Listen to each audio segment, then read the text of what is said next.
Foi o que Muito, aconteceu vamos ontem. lá. Então, hoje é dia 11 de Quem maio brigou de com quem? Fala pro seu pai 2021. aí, que tá quebrado o Nós pino do meu estamos... celular. Peraí, Maria Helena, fecha o seu microfone um pouquinho Por aí. quê? Tá quebrado o pino do meu celular, não entra, vê aí.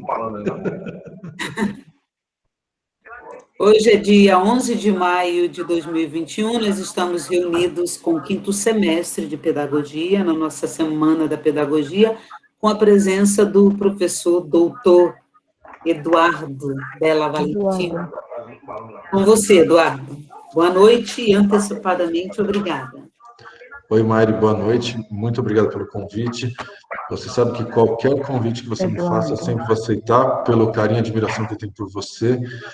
Então, sempre me convide que eu estarei aqui presente. Pode contar sempre comigo, tá? Sempre de verdade. A todas, muito prazer. Agradeço pela recepção no sentido da Semana da Pedagogia, da Semana Pedagógica, para que a gente possa aprender um pouco mais sobre determinados assuntos que eu acredito que muitas vezes permeiam aí dúvidas da prática, né? Então, hoje eu trouxe o tema para vocês, que é a intervenção em sala de aula para crianças com autismo. Acredito eu, que é um tema que muitas vezes mexe com a prática de vocês, ou seja, chegam crianças com deficiência na escola e a pergunta é: o que é que eu faço? Não é isso? O que eu faço com essa criança com deficiência que chegou? Sim. É essa a pergunta, Fabiane? Que vem? Essa mesmo. Essa mesmo, né? E a pergunta é mais específica, que fala assim: como, né? Como é que é para fazer? Não é isso?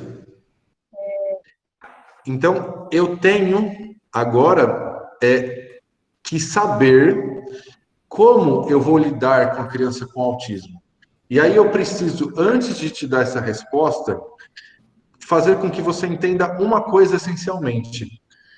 Não o que é autismo, mas e sim o que nós sabemos sobre autismo.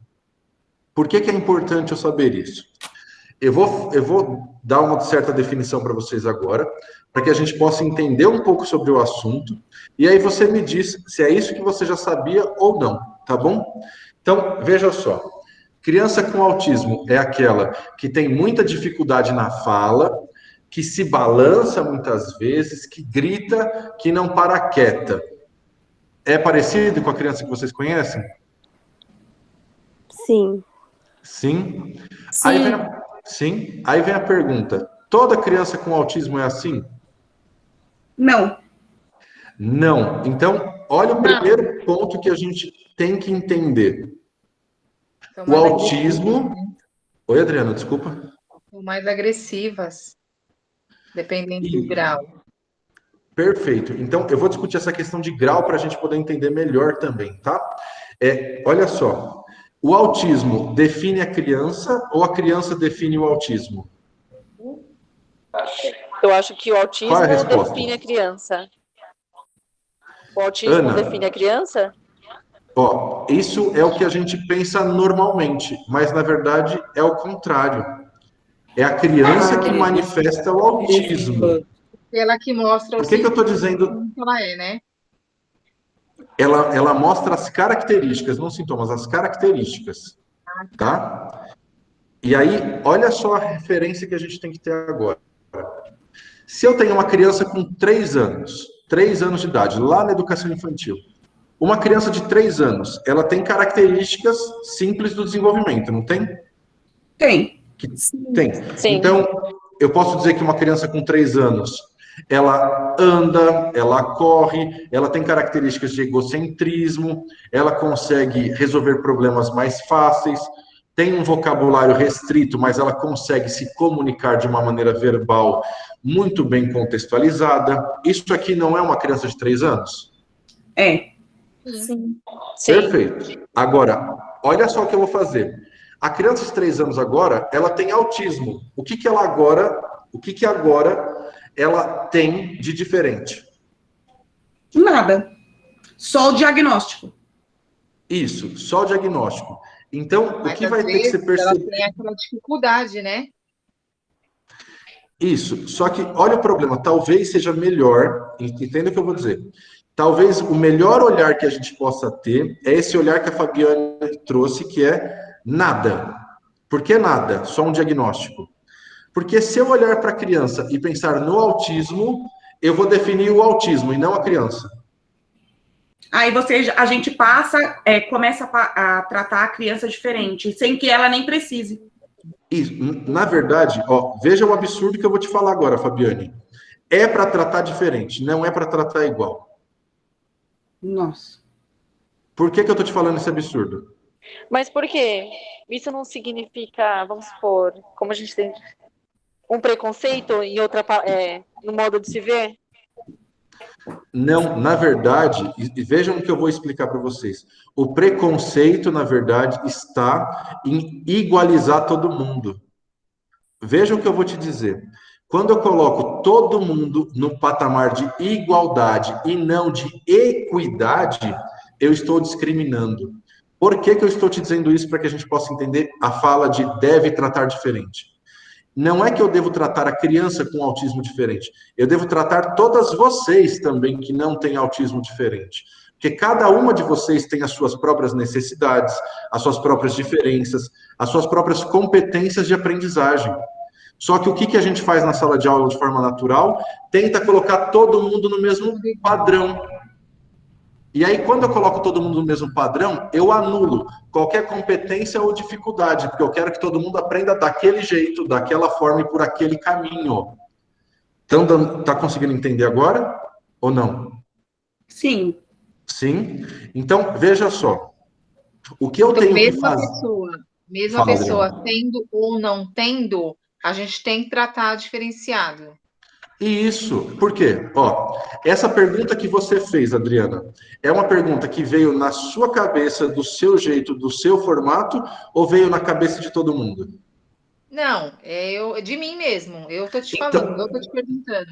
Não, mas é isso que eu quero dizer. Se veio de você, não é a tua diferença que está se manifestando? Sim. Então, pelo fato de você ter falado que as pessoas têm que ser tratadas diferente, aí o que eu pensei? Então, assim, se eu for pensar que A é igual a A, eu estaria agindo errado. Perfeito, é exatamente isso. É por isso que eu estou te dando o exemplo. A pergunta que você fez, do jeito que você fez, do jeito que você pensou, é único. Por mais que alguém tenha pensado parecido, não foi igual. Deu para entender a diferença? Então, eu vou tratar todas vocês, desde o começo, dentro da sua singularidade, ou seja, dentro do seu único momento, que é você mesmo. Então, o ser humano, por essência, por nascimento, ele é diferente, ele não é igual. Só que nós, de uma forma aprendida equivocadamente, tentamos normalizar todo mundo. O que é normalizar? Colocar todo mundo no mesmo lugar, no mesmo nível. E nós não estamos nesse mesmo nível. Nós precisamos, sim, criar condições para gerar possibilidades e oportunidades para todos. Mas, agora veja o que eu vou dizer, possibilidades e oportunidades dentro das características de cada um, e não um momento que sirva para todo mundo. São vários momentos para todo mundo. Estão conseguindo entender? Sim. No Sim. caso, se nós pensarmos em exclusão, muitas das vezes parte do próprio, assim, de nós mesmos, da própria pessoa, né? Isso. Por exemplo, o fato da gente não ter pensado sobre a diferença até hoje, a gente achar que tratar diferente não parecia ser uma exclusão? Sim. Mas agora, entendido o conceito, ele é mais inclusivo do que exclusivo. Tá mais dentro do que fora, né? Isso. Por que ele está mais dentro? Porque agora eu respeito quem você é, eu não tento te mudar. Essa é a diferença. Quando a gente fala de escola inclusiva, só para a gente poder entender melhor, a escola inclusiva é aquela que tem como princípio, atender a necessidade do aluno, ou seja, eu me adapto a você. No conceito de igualdade, onde eu trato todo mundo igual, eu faço com que você seja, então, participante do universo que eu crio. Ou seja, você que se adapta e não ao contrário. Estão conseguindo entender? Ana, que você tinha perguntado. Sim, entendi sim. Sim? Então, veja o que eu vou dar de exemplo, então. Quando eu olho para uma criança, então, de 3 anos, que tem ou não autismo, a que tem ou não, qual das duas são diferentes? Qual das duas? Não entendi a pergunta. Quando eu Também tenho não dois, entendi. quando eu tenho 2 alunos, um com e um sem autismo, qual dos dois são diferentes? Eu acho que as duas sim, seria. Os dois. Pera que deu o microfone agora, eu não entendi. Fala de novo, por favor. Se O que todos não nós tem? somos diferentes, os dois. Perfeito. Se todos somos diferentes, os dois. Dois são O que- diferentes. Isso. O que nos mostra, então, que não importa se você tem ou não autismo, importa que você já é diferente desde o nascimento. Tá claro até aí? Sim? Tá fazendo sentido até aí? Então, nós somos diferentes a partir do momento que nós nascemos, independente se tem alguma Deficiência ou doença não? ou não, uma deficiência ou não. Perfeito, Ana. É exatamente isso. E aí vem uma pergunta, Ana, já que você falou disso. No que nós dois somos iguais apenas em princípio? Qual é a nossa única igualdade? Qual é? Alguém sabe? Qual é a nossa única igualdade? Não sei. A nossa única igualdade é que... Oi, Pamela? É Não que é a nós vida? somos seres humanos. Não, é que todos nós somos seres humanos. Essa é a nossa única igualdade. Todos somos seres humanos, ponto. Agora, dentro de cada ser humano existe a sua própria diferença. Tá dando para entender? Ficou mais fácil? Então, quando se fala, ó, todo ser humano, vou pegar a lei para vocês entenderem agora onde a gente chega na questão do autismo. Está escrito lá que todo cidadão, ser humano, tem direito à educação. Então, se todo ser humano tem direito à educação, isso é um princípio de igualdade, porque dá direito a todo mundo, não é isso? Agora, quando eu falo que todos têm direito à educação, não significa que a escola, ou o professor, ou a comunidade, ou a sociedade, entendeu que todos somos diferentes, porque falou que todos temos o mesmo direito, mas esqueceu que cada um aprende diferente, que se manifesta diferente.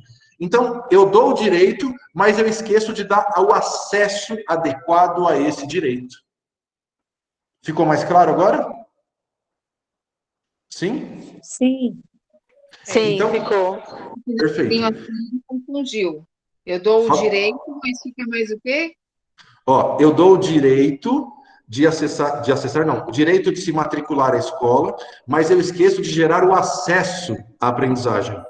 E é das pessoas, dos profissionais estarem lá para trabalhar com uma criança nesse tipo de deficiência. Qualquer uma. Não é com esse tipo, é com qualquer uma. Então, entende-se assim, que a criança ela tem o direito e também tem que ter, a gente fala um suporte, é isso? Adequado. Acesso adequado. Isso. Perfeito, acesso adequado. E aí que significa... Porque senão ficaria assim, vamos supor, é a mesma coisa. Toda criança tem o direito de se matricular na escola. Aí matricula a criança, vamos supor, e não tivesse professor. Fica vago, né? Perfeito. É isso, é exatamente isso. Ó. O que a lei garante é o direito de matrícula. Mas e o direito ao ensino-aprendizagem? Tá escrito na lei o seguinte: garantia de qualidade de ensino. Opa, se tem que ter qualidade de ensino, é porque eu pensei nos alunos. Ou seja, em como cada um aprende, qual é a forma de manifestar tudo isso. Isto é aprendizagem. Ficou mais claro agora? Sim. Sim? Então, veja só, eu tô explicando tudo isso para vocês entenderem como o autismo não é um bicho de 7 cabeças, mas o que falta para a gente é entender uma concepção anterior. Quando nós falamos em uma sala de aula... Oi, Adriana, pode falar, desculpa. Esses dias, eu não lembro quem falou, né? Que agora nós não podemos falar autismo, né? Nós podemos... Agora tem um síndrome de... Esqueci o nome. Nós podemos... Transtorno do aspecto autista. Esqueci. Transtorno do espectro autista. Isso.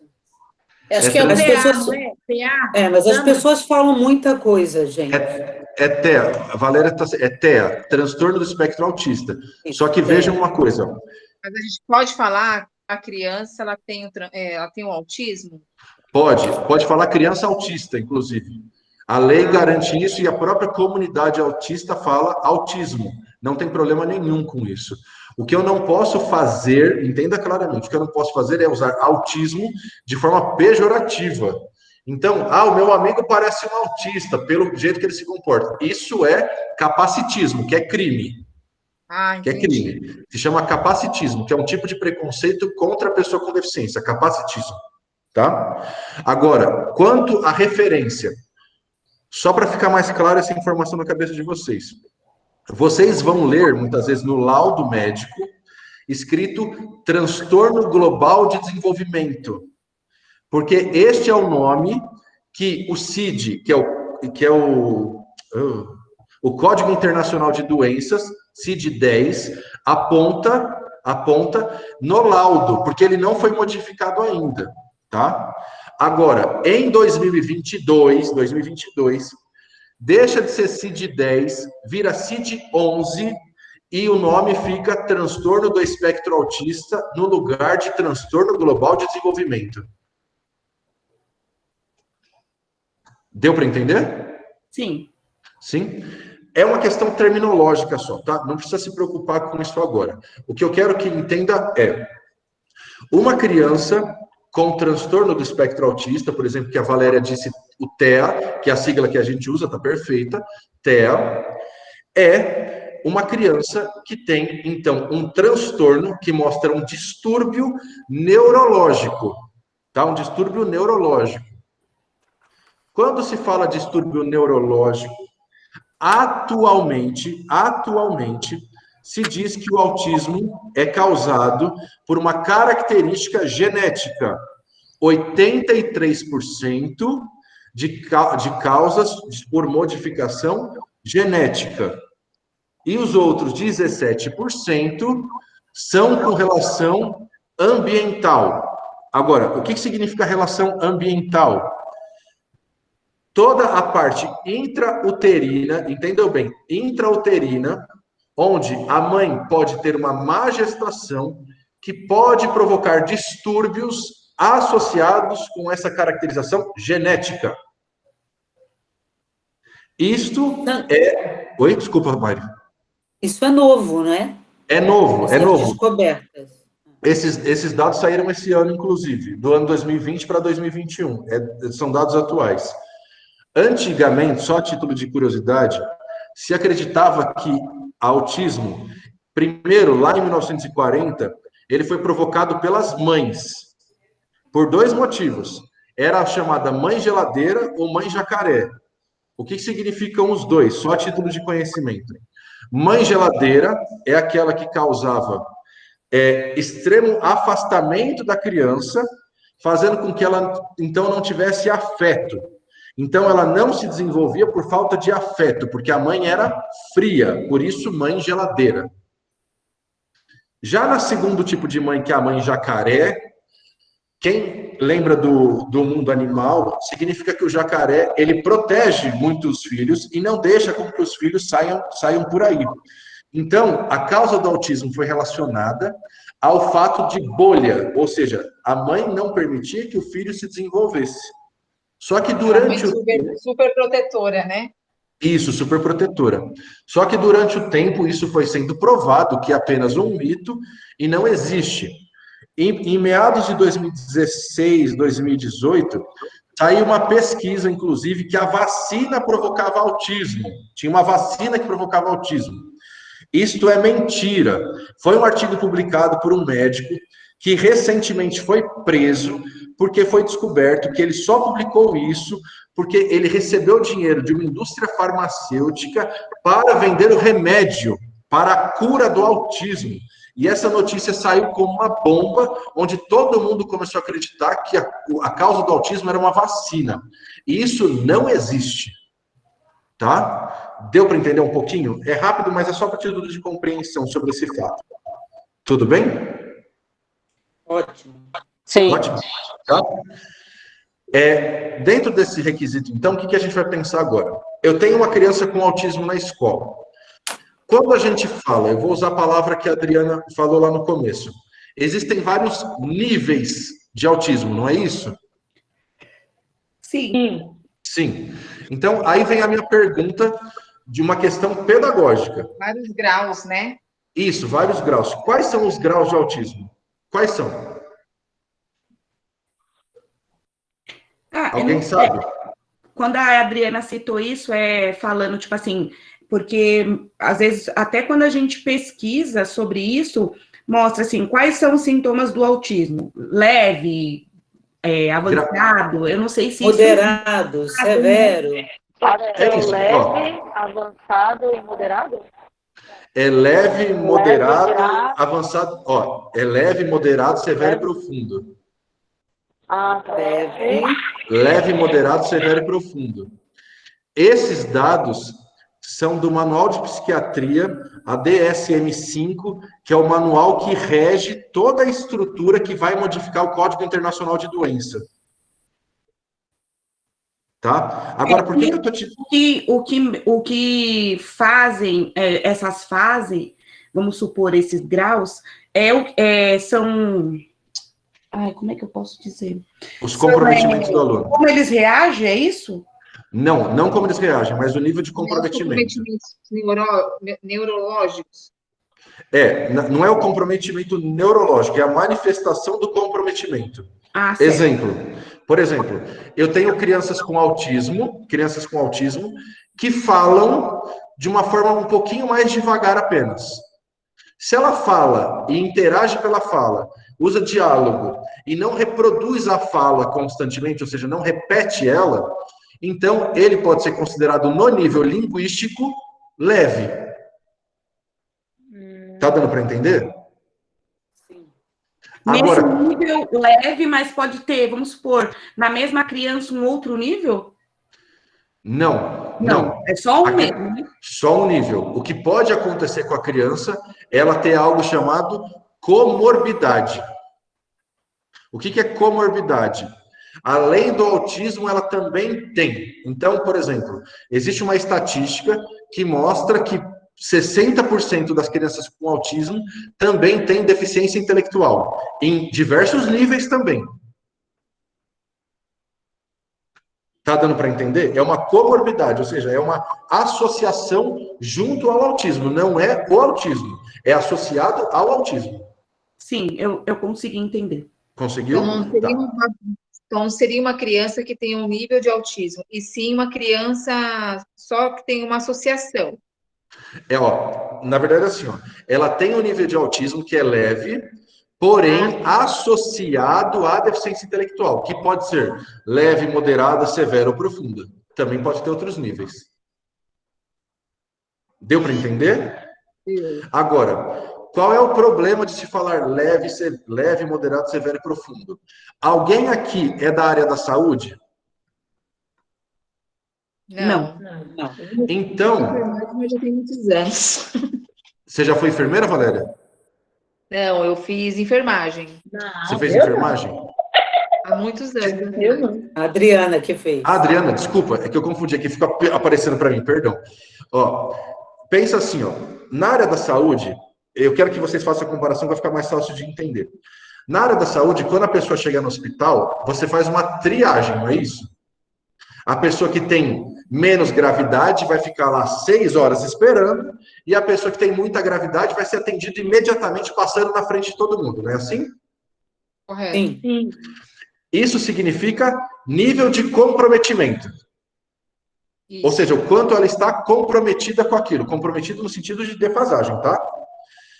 Agora, pense uma coisa. Se isso refere-se à saúde, então as falas sobre leve, moderado, severo e profundo é uma fala clínica, não é pedagógica.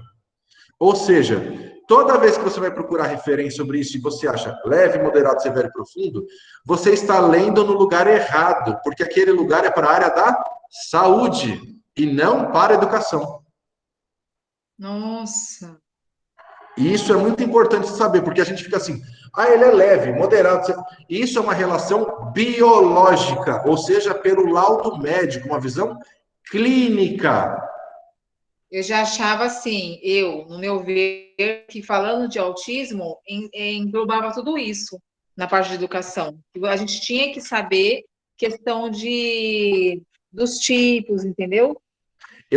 Adriana, eu vou te dar a dica agora. O que a gente precisa saber, na verdade?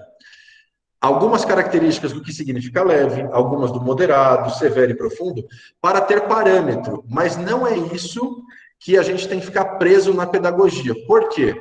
Veja só, antes de eu explicar isso. Se eu ficar preso a definições clínicas nesse momento, leve, moderado, severo e profundo, eu vou olhar para a criança como ela sendo criança, ou eu olho para a relação médica?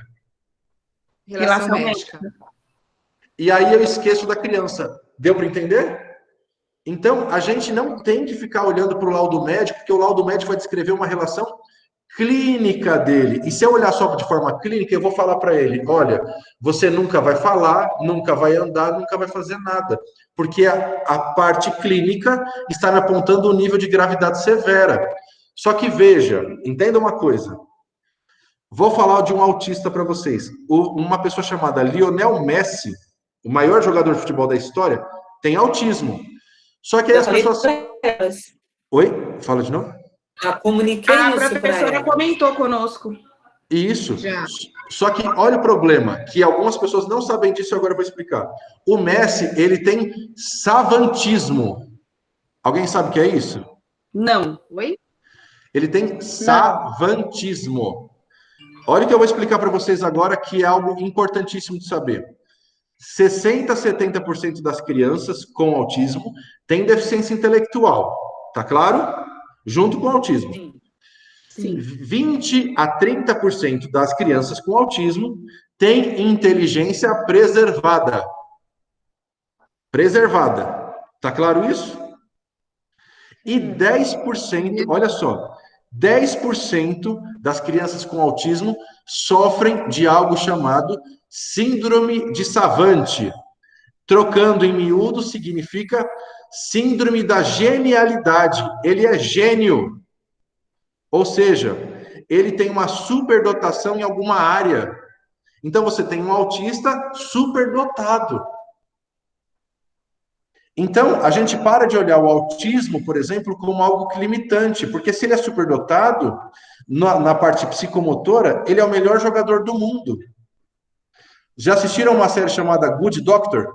Bom doutor. Adoro. O bom doutor, ele tem autismo do tipo savantismo. Ele é extremamente inteligente na parte anatômica. Mas quem já olhou ele tem muita dificuldade de se relacionar, muita dificuldade de ficar em ambientes que caracteriza o autismo clássico. Agora, esse é o autismo que a gente conhece? Não. Por quê? Porque a gente reproduziu tanto tempo uma imagem de autismo que não existe, que fica difícil de acreditar que o autismo não é aquilo. Deu para entender um pouquinho? Pode falar. E assim, né, Eduardo, não é só com relação ao autismo. Quando se trata da deficiência de uma forma geral, isso acontece com o Down, de não ter um olhar para enxergar. Às vezes, né, eu comunico para elas, às vezes na psicopedagogia, aí você pode atender, você atende criança deficiente?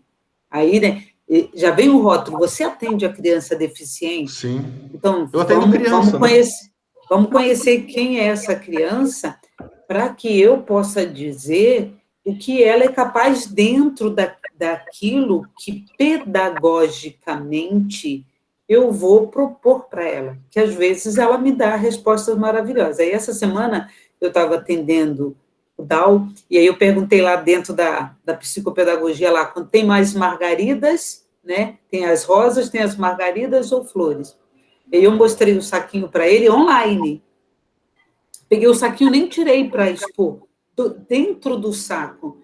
Eu falei, aqui tem mais margaridas ou tem mais flores? Ele, tem mais flores, né, Maíra? Porque você não está vendo que rosa também é flor? Então, mas o contexto é esse. Tipo me dizendo, você está falando com quem, né? Então, isso. Ó, eu vou pegar esse gancho do que você disse e explicar exatamente o que significa na parte pedagógica olhar para a criança e não olhar de forma clínica. Veja só, a classificação clínica é leve, moderado, severo e profundo, não é isso?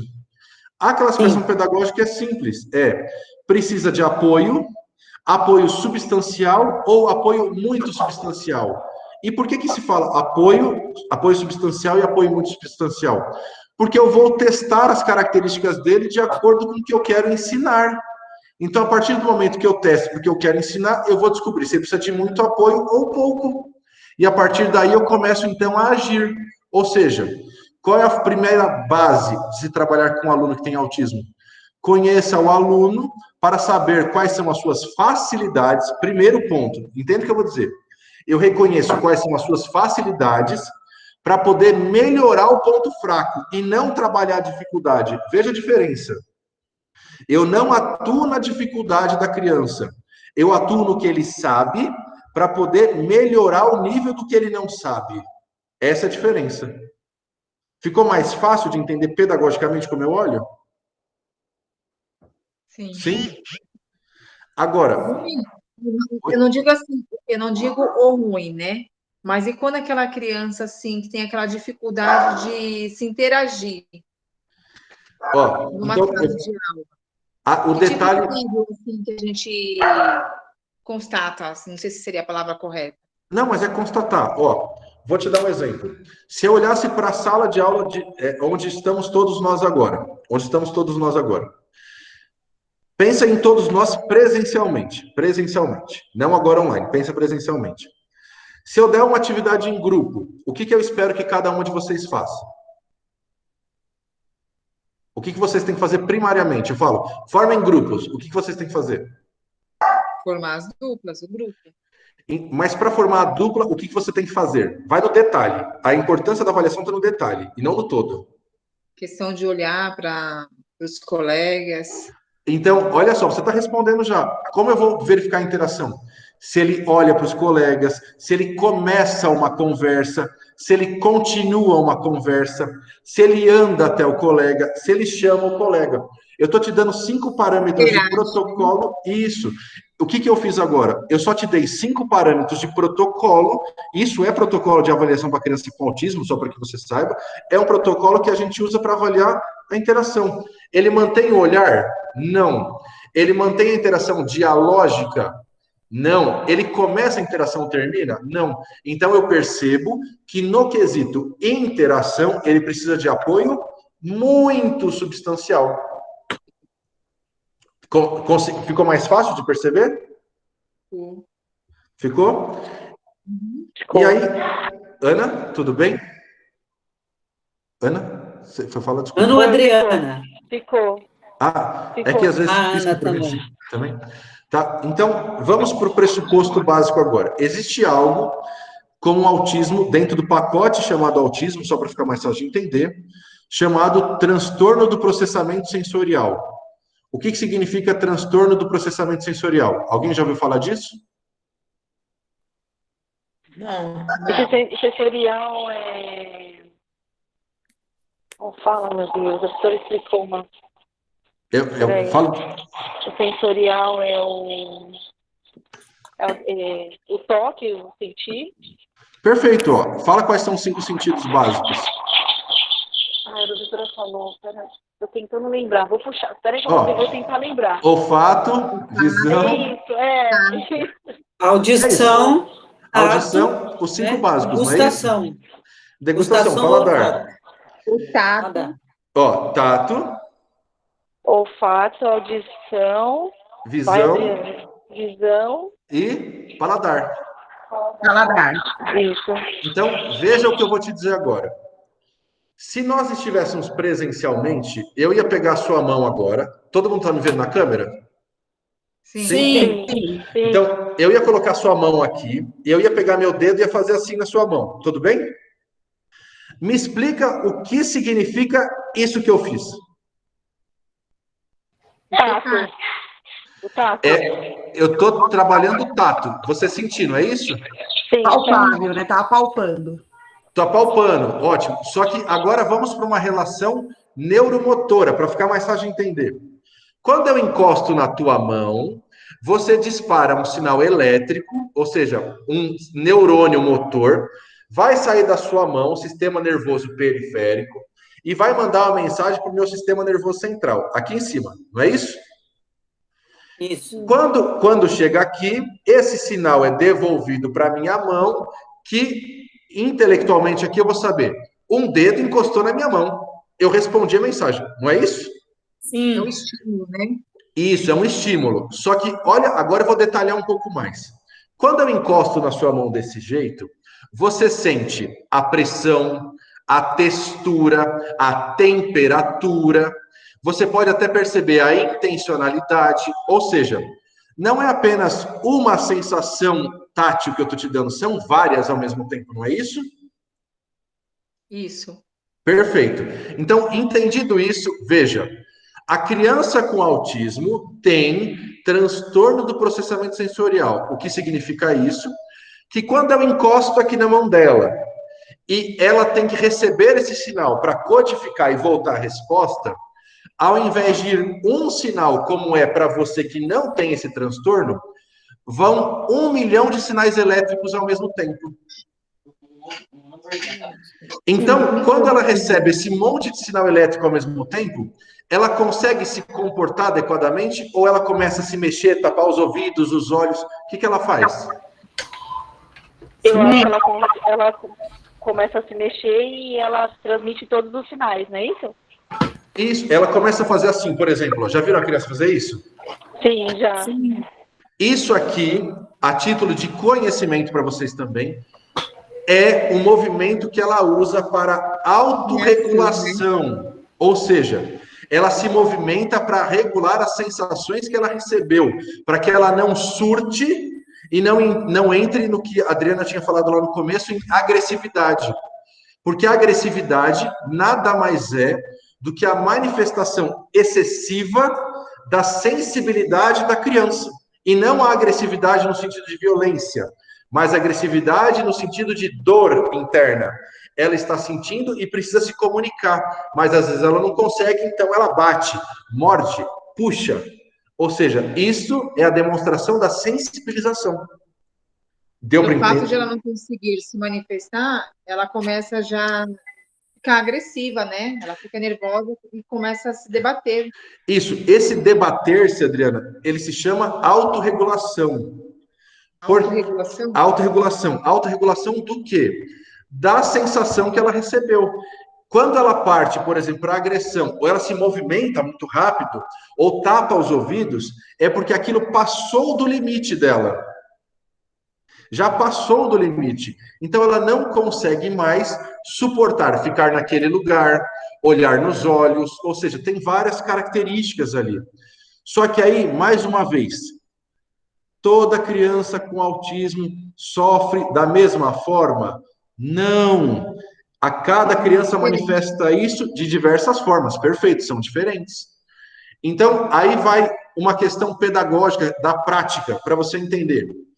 Veja só o que eu vou dizer, vejam se vocês concordam ou não, ou se eu estou errado. Como é uma sala de educação infantil? Ela é colorida ou ela é uma sala comum? Colorida. Colorida, ou seja, ela chama atenção, é colorida, tem um monte de coisa pendurada, é desenho, é um monte de coisa, não é? É, para chamar a criançada, né? A atenção deles, né? Então, eu vou dizer assim, ó, pensa comigo agora. A maioria é psicopedagoga, vai lembrar disso. Quanto mais elementos eu colocar, eu chamo atenção ou eu disperso atenção? Dispersa a atenção. Eu disperso. E não é com a criança só com autismo, é com todas as crianças. Então você fala assim, nossa, que sala linda. A criança quer mexer na parede, quer pegar as coisas e você fica lá. Senta, por favor. Gente, presta atenção. Por que se dispersa a criança e numa sala de educação infantil é cheio de coisas? Porque a educação infantil foi sendo reproduzida com uma sala que deve ser alegre. Ou seja, ela precisa manifestar diversos trabalhos, ter diversas características. Mas quando eu penso na questão comportamental, ela acaba sendo, na verdade, uma desatenção. Só que, olha só o que eu vou te dizer agora. Quando eu chego no lugar com muita coisa, ele cria desatenção, não cria? Que eu vou olhar para tudo. E se, olha o que eu vou falar agora, e se eu construir com as crianças, desde o primeiro dia de aula, cada coisinha que será pendurada e colocada na parede? Aí requer, assim, que ela venha praticar, fazer as coisas junto com a gente, né? Então, olha só, ela está fazendo parte do processo, ela faz parte daquele momento de atenção, cujo qual no outro dia não gera curiosidade, porque ela já sabe o que é, e quando ela entra na sala tem tudo o que ela já sabe. Vai despertar atenção agora? Ela vai ter foco, porque agora ela já sabe. Deu para entender a diferença? Eu costumo dar um exemplo quando começa a pessoa falar, por que a criança não entende? Eu falo, imagine uma escola de samba na avenida. Isso. Enquanto ninguém explicou o enredo, você vê um monte de informações tudo colorida. E você fala, o que é? Você quer saber o que é? E se nós, adultos, pensamos assim, você vê um mundo de informações, carros alegóricos muito altos, e aí o que tem? Tem alguém dizendo, carro alegórico representa isso. Olha, as baianas estão com aquela roupa, mas não é porque elas querem estar. Aquela saia representa uma cor. Aí começa a destrinchar e dar os detalhes. E para a criança autista, ela precisa de um processo muito mais lento para entender esse mundo de informações. Isso. Só que, prestem atenção, quando eu pego esta mesma referência e aplico a todas as crianças da sala, o que eu vou fazer? Eu otimizo a atenção de todas, a participação de todas. Então, eu tiro aquela palavra chamada adaptação e agora eu tenho flexibilização. Por que flexibilização? Porque eu estou criando caminhos diferentes para o mesmo objetivo, para atender a todos. Eu não estou fazendo todo mundo ir para o mesmo caminho. Eu estou dando vários caminhos, mas o meu objetivo continua sendo o mesmo. Deu para entender? Sim? Caminho diferente para atingir o mesmo objetivo. O mesmo objetivo. Então, por exemplo, qual seria a melhor forma para trabalhar com uma criança que a escola já sabe que tem autismo, você já teve a oportunidade de ler sobre a criança, não conhecer, ler sobre a criança. Qual é o primeiro passo que você vai ter que ter? Saiba disso antecipadamente. Conheça a criança antes dela entrar em aula. Ou seja, se a escola recebeu matrícula, faça a conciliação dela, o acolhimento, antes do quê? A aula começa dia 11 de maio. Vai acolher ela dia 10, para você conhecer a criança antes. Para você saber já qual é o que a gente chamou agora há pouco de nível que ela precisa. Apoio substancial, muito apoio. Por quê? Faça essa reflexão comigo. A porta de escola é um lugar tranquilo? Não. Não, a porta de escola agora é a nossa sala toda pintada. A criança com autismo chega e ela não entra na escola, não porque ela não quer, mas porque ela está sentindo dor de tantas sensações sentidas ao mesmo tempo. Deu para entender agora? Mas a criança não entra. Não. Ela não está conseguindo entrar por algo que ela não controla, chamado de transtorno do processamento sensorial. Então, é muito barulho, são muitas informações visuais, é muita gente encostando, e ela não está acostumada sensorialmente com isso. E aí a gente tem um problema. Tá dando para entender melhor? Dá. Sim?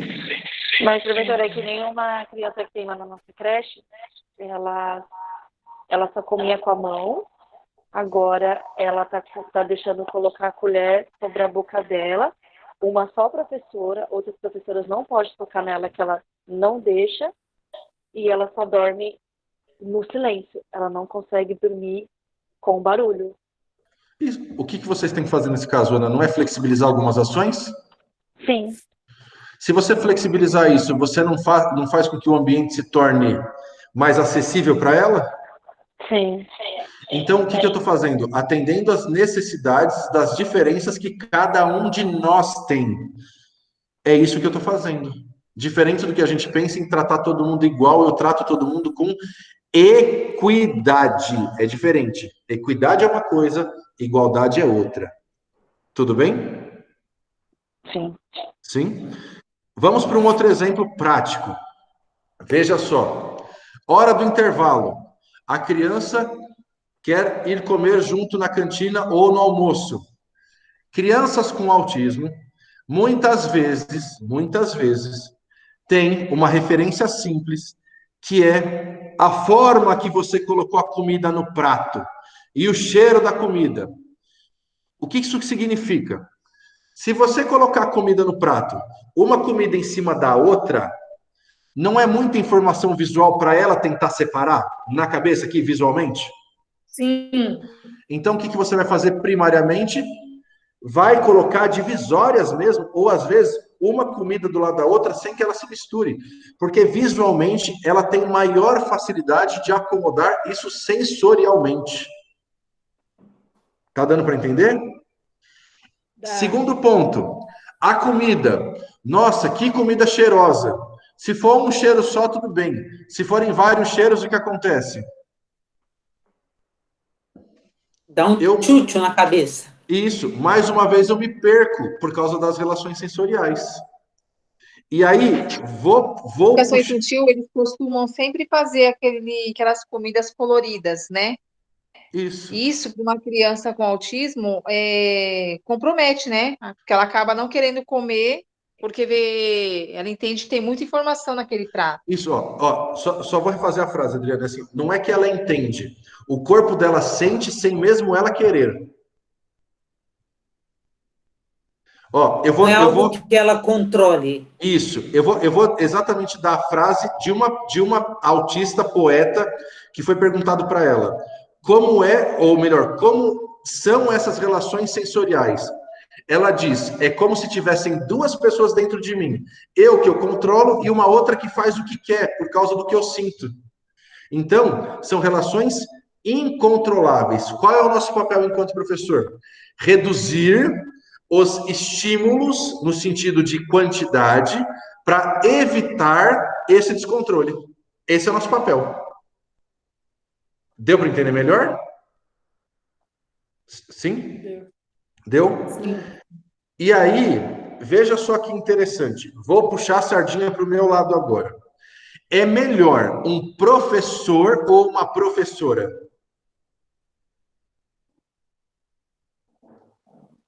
Tanto faz? Não é tanto faz, não. Eu sei ler lábio. Não é tanto faz. Eu dou aula para surdo, eu sei ler lábio. Eu tenho mais entendimento com o professor. Por quê? Me dá um... Professora. Mas por que o professor? Peraí. Assim, pelo que eu entendi, assim, pelos professores que eu já tive, eu acho que eles são mais flexíveis do que as professoras mulheres. Ana, a ideia não é, a facilitação não é pelo professor ser mais flexível, é por outro motivo. Acho que ele é mais duro, né? O professor é mais duro. Não, Valéria, não, Valéria, calma, não é porque ele é mais rígido. Calma, não é por isso. Mais duro, não complica? É por quê, Adriana? Pelo lado de ser uma pessoa mais dura, não complica? Não, é exatamente porque nós homens, olha o problema agora, vou descrever para ver se vocês entendem, porque é uma coisa que vocês fazem, talvez com o namorado, o marido de vocês, enfim, ou o irmão que vocês têm. Se veste do mesmo jeito sempre, usa o mesmo perfume sempre, tem o mesmo cheiro sempre. Ou seja, se pudesse, ficava vestido com aquela roupa, com aquele cabelo do mesmo jeito para sempre na vida, não é isso? Isso. Sim. Então, olha só, se eu estou do mesmo jeito sempre, quando a criança com autismo olha para mim, eu não vou gerar a longo tempo uma acomodação sensorial mais fácil, já que eu estou sempre do mesmo jeito? Sim. Agora, vamos para a querida mulher. Cabelo diferente todo dia, é brinco, é anel, é cheiro, é roupa. Muda todo dia, né? Isso, vocês enquanto mulheres inundam a relação sensorial da criança com autismo com tantos estímulos. Então é muito mais fácil ele se acomodar com um homem do que com uma mulher. Deu para entender? Não é porque ele é rígido, como a Valéria disse, é mais tranquilo. Deu para entender? Tudo bem? Professor, esses dias Oi. a minha filha, ela trabalha numa escolinha, né? E Ah, ela levou tapa de uma criança, porque ela foi de. Ela sempre usa esmalte claro. E ela esqueceu e usou o esmalte vermelho. Aí a Ó, criança chegou e começou a fazer assim, puxar a unha dela, né? Aí ela pegou e foi repreender. Aí o menininho pegou e pô nela. aí você fala, ele foi agressivo? Ele foi agressivo ou ela que estava causando dor nele? Ela que estava causando dor nele. Não é só que na hora da pausa dela, do intervalo, ela veio tomar café em casa. A primeira coisa que ela chegou em casa, ela foi tirar o esmalte. Mas é. E aí você vê que o problema acaba, volta e não tem mais problema. O que será que aconteceu? É o estímulo visual pela cor. Óbvio. Aí eu quero que vocês entendam uma coisa. Isso é regra? Não. O que a gente precisa fazer é testar a criança. Lembrem disso. Lembra no começo que eu vou testar para as funções? Ah, o prato de comida colorido é bom ou ruim? A resposta é testa. Testa. Se ela já não entender no primeiro momento, você já entende que adaptação você precisa fazer a partir de agora. Já te expliquei isso. Se você entrou na sala de aula, ela quer sair, perceba que você já tem ferramenta agora.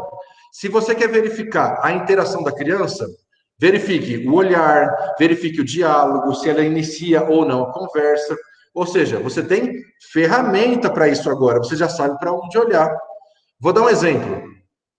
Crianças com autismo mais severo, elas não olham no seu olho, elas olham para cima e para o canto. Por que elas olham para cima e para o canto?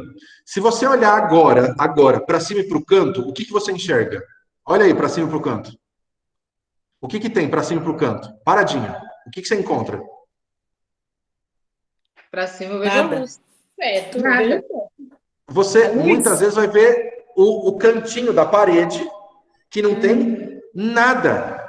O fato de não ter nada acalma a visão da criança. E eu preciso fazer um trabalho comportamental para ela começar a olhar para mim. Então eu vou ter que parar na frente dela e falar: olha para mim, olha para mim, olha para mim. Só que se ela começar a ficar desconfortável com aquilo, pare de repetir, porque aí você ativou outra relação sensorial que é a audição. Então eu tenho que tomar cuidado com isso. Tá? Qual é a regra básica de trabalho com crianças com autismo na escola? Para que vocês não esqueçam jamais. Regra da antecipação. Por que se chama regra da antecipação? O método da antecipação. Quando eu antecipo as coisas, você já espera que vai acontecer algo ou vai chegar algo perto de você, não é isso? Sim. Quando eu faço isso, você então já se programa ou você já se condiciona a esperar algo. Ou seja, você já se prepara para isso. Então você vai gerando na criança um preparo. Dando exemplo disso, quando toca o sinal do intervalo, que a maioria das escolas é um sinal, se você tiver uma criança com autismo, ou às vezes você mesmo, como professor na sala de aula distraído, você não assusta? Agora, se eu falar, crianças, faltam 5 minutos para o intervalo, vai tocar o sinal. Crianças, faltam 3 minutos para o intervalo, vai trocar o sinal. Olha, conta comigo. 10, 9, 8, 7. O que eu estou fazendo? Preparando ela para o barulho. Qual é a chance dela entrar em estado de alerta agora? Menor, porque eu estou preparando ela para aquilo. Então, essas são algumas práticas que a gente consegue começar a perceber com o trabalho com a criança com autismo que favorece a aprendizagem dela. E não coisas como, manda ela sair da sala. Não é manda sair da sala, é olha os detalhes que fazem com que ela saia da sala. Outro detalhe, a criança com autismo, por exemplo, ela não verbaliza, ela não fala. Se a criança não fala, ela se comunica? Sim ou não? Uma outra forma, mas se comunica. Não consegui ler agora. Sim. Eu falei que sim, que ela se comunica de uma outra forma, não necessariamente com a linguagem.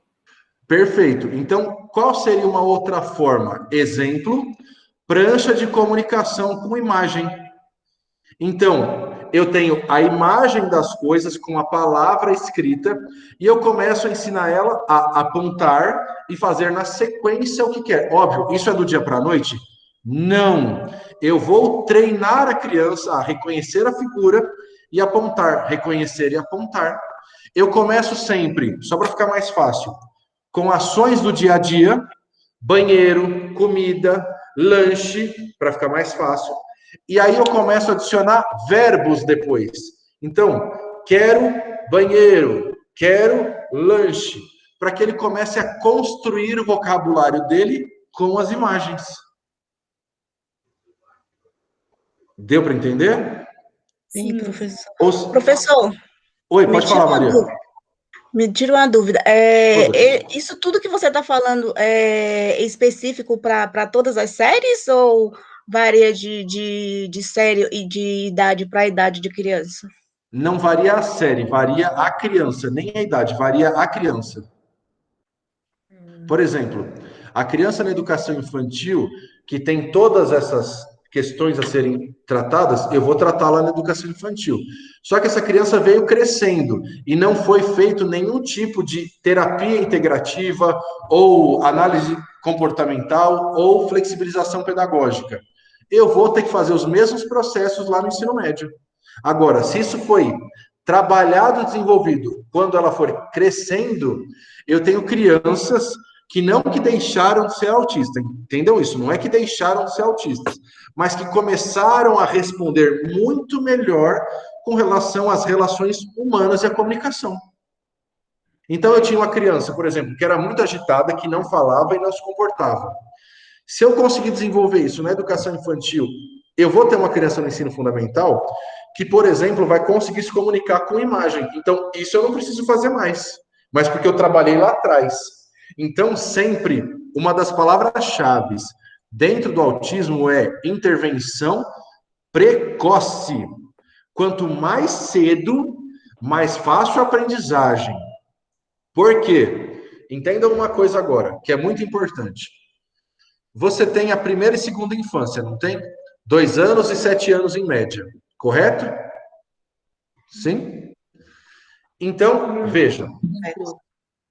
Oi, Maria. Você está entendendo a resposta ou não? Maria? Sim, pronto. É que elas foram anotar, entendeu? Aí elas ficam quietinhas. Não é isso, menina? Isso. Então, quer dizer, essa intervenção precoce, quanto mais cedo, mais fácil fica a aprendizagem.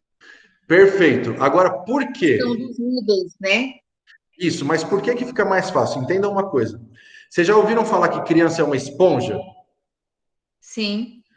A criança é uma esponja até os 7 anos, ou seja, tudo que for, ela absorve, não é isso? Isso. Só que existe uma questão muito específica, que se chama poda neural. O que é poda neural? Poda de corte, tá? Corte neural. Do 0 aos 2 anos, eu tenho o primeiro corte neural, poda neural. O que significa isso? Tudo que foi mais estimulado e a criança reproduziu mais, os neurônios permanecem. Tudo que foi utilizado com pouca frequência ou fez pouco sentido, esses neurônios são jogados fora, eles não são mais utilizados, eles são podados. 0 a 7 anos. Até a primeira poda acontece nos 2 anos. Nos 2 anos. E a segunda poda vai acontecer aos 7. Então, quais são os 2 períodos que você tem que intervir rapidamente? Do 0 aos 2 e dos 2 aos 7. Só que qual é o problema que a gente tem agora real? Entenda uma coisa. Na prática, várias pessoas que não detêm recursos suficientes demoram muitas vezes para ter um laudo para que haja intervenção quando a criança tem próximo dos seus 6 anos de idade. Então, o que a gente tem? Uma intervenção precoce falha. Por isso que vai ser mais difícil atuar com ela. Professor, tem um filho de uma amiga minha, ele tem 4 anos. Sim. E ele não fala, ele fala mamãe, ele fala mamã, não fala quase nada. Ele, para segurar no lápis, ele não segura no lápis direito, nem assim ele segura. Tá. Aí o professor da escolinha chamou a mãe para conversar e pediu com que a mãe fosse atrás, né? E a mãe está movendo uma ação com esse professor porque achou um absurdo. E não levou no neuro, não levou em médico nenhum, porque falou que o professor está doido, que jamais o filho dela ia ter algum transtorno de alguma coisa. É que, ó, entenda, é porque existe uma confusão grave em uma coisa, Adriana, que é, o professor pode dar diagnóstico? Não. Não. Mas o professor pode conversar, a coordenação pode conversar e expor para o pai e para a mãe o que está acontecendo, né? Isso, mas o problema é nesse expor o que está acontecendo. Por quê? Muitas vezes não existe uma apropriação correta de como se expõe isso. O que o professor, a coordenação e a direção vão fazer é uma sugestão perante o nível de desenvolvimento do aluno, para que seja visto em casa primeiro e junto com a escola, algumas coisas que acontecem, para que seja, então, primariamente, a suspeita de deficiência ou não. Ou seja, eu, enquanto professor, não vou falar, seu filho tem deficiência. Por que eu não vou falar isso? E nem a coordenação. Nós vamos falar, deve ser feita um apoio com o seu filho, porque ele tem dificuldade na escrita e ele não está falando. Porque com essa primeira fala, a mãe pode dizer assim, na minha casa meu filho fala. E aí você fala, mas na escola não. Fono, ela encaminhou ele na fono. A própria fono falou para ela que ela tinha que encaminhar ele, o pediatra tinha que encaminhar ele para o neuro. Então, olha só, se ela encaminhou, se aí houve a fono já junto, pode pedir para esse professor ficar mais do que tranquilo, porque na verdade ela está agindo de má fé. Mas o correto, só para ficar claro, tá? O correto é, o professor deve sugerir que a família detalhe o que acontece em casa também, para que ele possa conversar com a coordenação pedagógica e então chamar os pais para apresentar os determinados atrasos, comparando ao desenvolvimento das crianças de mesma faixa etária. E aí sim, ele sugere que deve ser feito, por exemplo, uma verificação pediátrica ou neurológica, psiquiátrica, psicológica. Por que isso? Porque você deve ter vários profissionais, como psicopedagogos atuando junto, para que haja realmente uma verificação. Eu não posso fechar o diagnóstico. Eu tenho pontos que eu vou reconhecer, mas que podem significar N coisas. Vou dar um exemplo. Até 1980, mais ou menos, 1980, as crianças surdas eram colocadas em instituições especializadas para crianças com deficiência intelectual. Por quê? Por que elas eram colocadas lá? Por causa da questão do déficit dela, da ser surda. Mas ela é surda, não tem deficiência intelectual. Por que ela foi colocada lá? É porque a criança é a visão do senso comum. A criança não responde porque ela não escuta. Como ela não responde, ela tem uma deficiência intelectual, ela não está dando resposta, mas ela não ouve, por isso que ela não dá a resposta. Então, eu preciso ter um olhar diferenciado para essa criança. Desde o início que você falou, o olhar que precisa ser diferente. E eu já falei isso e falo nas minhas aulas. Nós temos 5 dedos nas mãos, nossa mão. Eles não são iguais na nossa mão. Exato. Então, sim, a professora Pedrinhas falou para a gente, nesse caso, vamos supor que antigamente as pessoas estudavam em escola diferente, sendo surdo ou sendo mudo, porque as escolas não tinham preparo para poder trabalhar com eles, fazer com que eles se desenvolvessem ali dentro da sala, porque eles só não escutam, mas de resto eles são normais. Só não usa a palavra normal, Fabi, mas eles têm as mesmas competências, é isso que a gente troca por normal. Tá? Mas a ideia é a seguinte, quando a gente faz, por exemplo, uma avaliação do aluno, por exemplo, do aluno surdo ou com autismo ou com deficiência intelectual, as características são quase as mesmas. Como a Mayri disse, ele não responde. Crianças com autismo, às vezes, não respondem nem com deficiência intelectual. Não tem manifestação linguística. Também. Não reconhecem, às vezes, os pais. Opa, tem deficiência intelectual. Não, este é surdo. Não, este tem autismo. O que vai diferenciar cada um? São exatamente os detalhes percebidos. Então, por exemplo, na surdez, é a questão da comunicação. Se eu implantar, ou na verdade, instrumentar ele com libras, ele consegue desenvolver bem a comunicação e se inclui ou é incluído. Isso é uma outra questão. Com a relação à criança com autismo, o que difere ela das outras? É porque ela não tem apenas uma das competências acometidas, ela tem a comunicação, que é restrita, o comportamento, que ele é repetitivo, e a interação dele, que é falha. Então, eu tenho 3 pontos a serem analisados.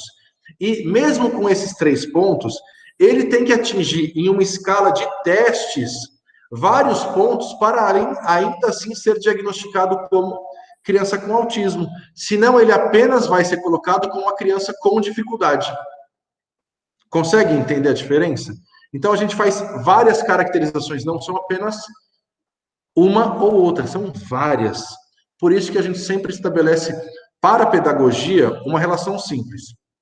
Esquece o laudo, olha o que eu vou te dizer agora, que pode parecer de novo outro absurdo. Esquece o laudo médico, pelo amor de Deus, porque vocês não são formadas clinicamente, vocês são formadas pedagogicamente, e vocês vão avaliar a criança com relação às próprias competências dela. E aí você trabalha com relação às competências e não com relação ao laudo. Agora, chegou o laudo, ajuda? Ajuda se você souber o que significa. Então, apareceu lá, CID-10 autismo leve. Legal. CID-10 autismo leve significa algumas características para vocês. Que ele faz uso da linguagem oral, mas não mantém tanta atenção. Quando eu falo não mantém tanta atenção, é porque ele não mantém uma conversa tão prolongada, tá? De forma comportamental, ele repete alguns movimentos, mas ele não se mantém naquela situação. E de forma comunicacional, ele desenvolve um diálogo. Isso é o leve, só para título de conhecimento. O moderado, a criança com autismo moderado, por exemplo, ela já vai ter mais dificuldade na fala, de produzir uma fala consistente com palavras. Ele começa a ficar entre palavras e outro meio de comunicação, só para ficar mais fácil de entender. O diálogo dele sempre é iniciado muitas vezes por outra criança e não por ele. Ele tem dificuldades sensoriais, que são essas que a gente descreveu, com uma gravidade maior, onde ele sente dor nessas relações. E tem dificuldade de se aproximar do outro. Ele tem dificuldade disso. E, categoricamente, quem já viu, por exemplo, The Good Doctor, vocês já perceberam que ele responde tudo na lata, sem se preocupar com o sentimento do outro? Já perceberam isso? Sim, ele não sabe mentir. Sim.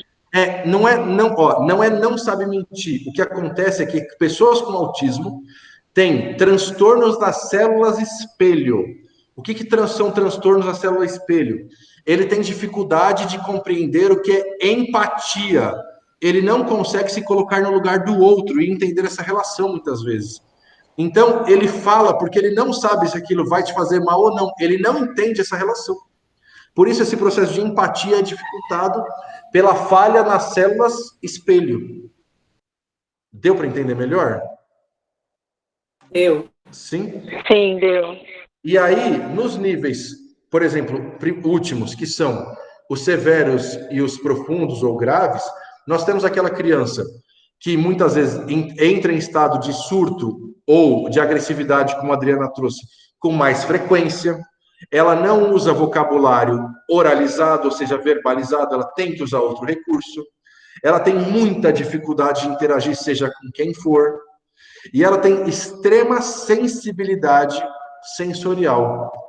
E aí vem uma questão simples.